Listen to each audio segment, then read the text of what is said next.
e depi. Edhe sa kemi nevoj, kemi nevoj shumë, do është por gjithsesi si pyetje do të kishte shumë vlerë të trajtohet. Jashtëzakonisht. Vlerë e madhe shumë. Është një pyetje që të duaj një 3-4 orë veç përgjigje. Unë po ta them sinqerisht tani sepse jam kuadër edhe i Universitetit Prishtinës, po ashtu kam kryer edhe medresen, por ka ndodhur jam kanë studimet bachelor dhe master degree e kështu me radhë kur I kemi kryer ato provimet, ligjëratat e kështu me radhë. Ka pas raste që duar në zemër të dira fakultetit e shishe domethënë respekt për këto institucionet tona, por I shishe studentat të rreshin në gjitë para dire, bllokojshin dire. Ti student, I shembull I popullit për mirë, I ardhmëria e këtij populli. Ose pishin duhon në gjyshin para dirës fakultetit. Higjiena publike. Duhon jo do sjellje që duhet qysh fëmijë me kuptuar, qysh I vogël, mi ambjell vetit në organizëm që bërllogin s'bën me qitë to, cigaret s'bën me qujt ato bishtat, atë cigara pas e pas bën me pi hirë sa është e dëmshme, po ato bërllogin për gjujnë atje. Pastaj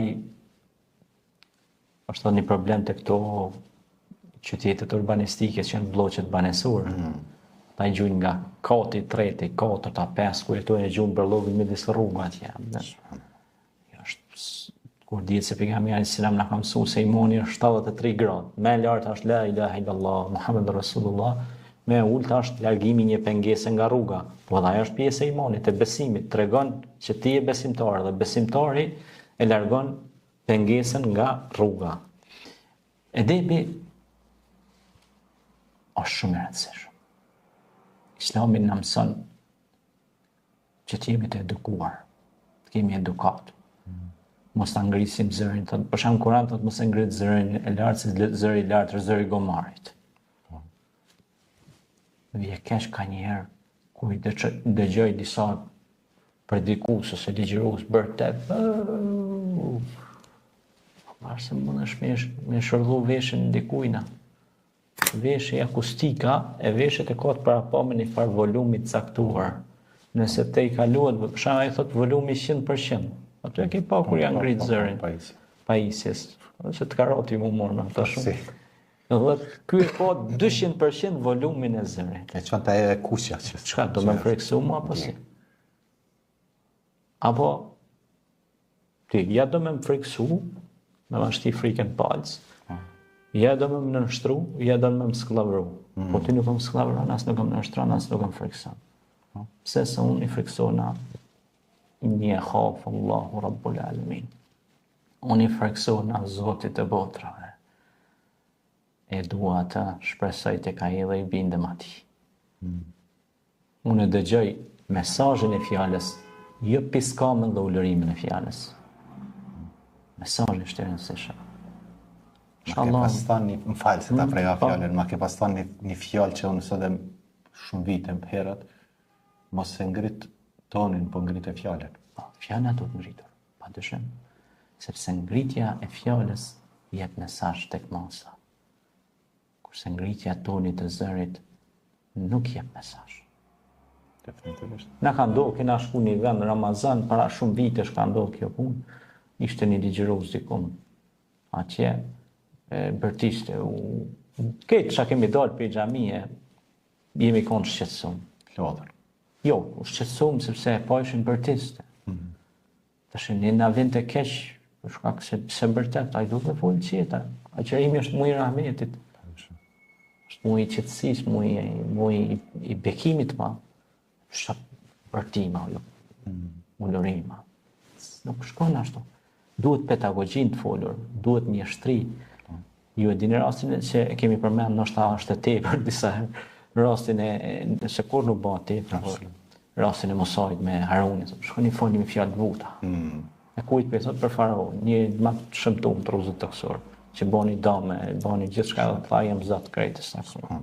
Pra, ka shumë rëndësi sepse pejgamberi Selam ka thonë çka arrihet me butësi nuk mundet asnjëherë me forcë mu arrit.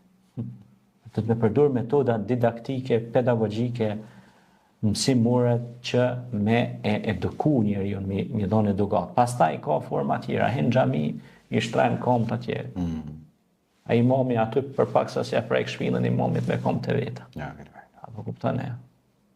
Ose hin xhami i ka hungër një kile hudra.